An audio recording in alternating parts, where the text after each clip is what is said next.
So what are the main economic challenges facing the new Prime Minister? Let's just go through some of them. Some of them she can control, some of them she can't, including starting with this. This shows you wholesale gas prices, so energy prices. And what you can see is just how much they have ramped up in the last few years and indeed the last few months. Just look, up to nearly a record high just recently, and it's been bouncing around with what's happening in Russia and Ukraine.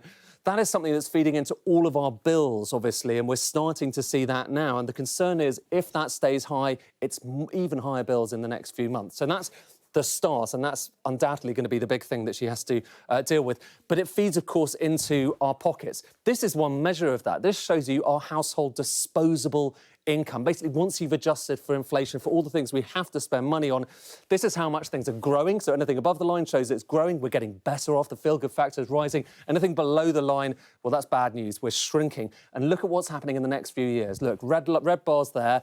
You can see we're going to have the biggest fall in our disposable income on record, so that we've ever seen. That's an enormous thing for Liz Truss to have to deal with, as is this next chart. It's showing you kind of a similar thing, but just displaying it in a different way. The higher this line is, the higher our real earnings. So you can see they go up and up and up. Then you've got the financial crisis down a bit and starting to go up just recently. But look at what's happened, what's going to happen in the next few years. The forecast from the Office of Budget Responsibility, that's going to go down quite a lot.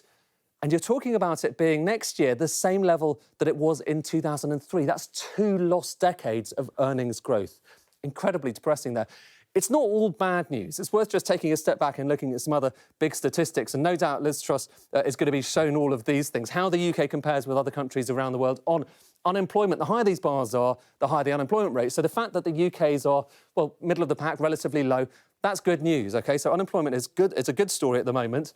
Growth, GDP growth, ideally you want that bar to be higher, but the UK, middle of the pack, certainly not the worst. But here's one you don't want to be high. Look at that red bar. We're going to show you inflation.